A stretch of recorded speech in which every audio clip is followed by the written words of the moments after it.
On a beaucoup parlé cette semaine de la nouvelle exposition du musée d'Orsay consacrée à ce peintre inclassable qui était Pierre Bonnard. Il s'agit d'une très belle rétrospective de plus de 150 œuvres qui nous montrent ses portraits, avec notamment ses célèbres nus, ses scènes d'intérieur et sa fascination pour l'idéal méditerranéen qui sert de fil rouge à l'exposition. Alors déjà, quand on évoque Bonnard, on pense souvent au peintre du bonheur. Et effectivement, il nous en met plein la vue avec ses couleurs éclatantes. C'est un coloriste hors pair qui sublime les scènes du quotidien.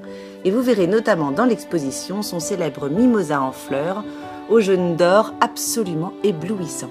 Et puis on oublie souvent que Bonnard n'était pas que peintre.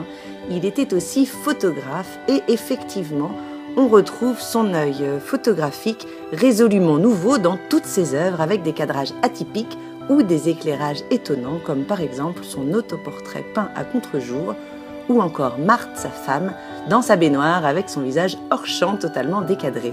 Et puis, pour mieux comprendre Bonnard, eh bien, il faut savoir que contrairement aux impressionnistes qui peignaient dehors, d'après nature, Bonnard, lui, ne sortait pas de son atelier.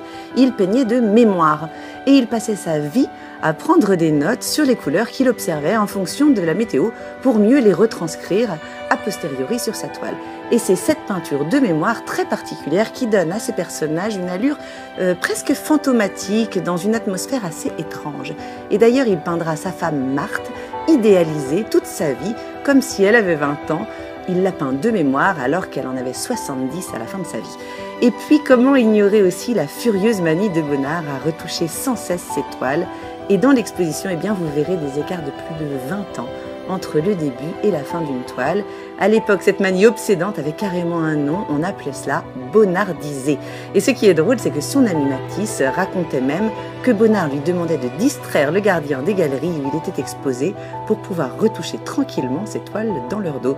Voilà, une exposition que je vous recommande vivement, qui permet de redécouvrir un peintre extraordinaire dans toute sa complexité.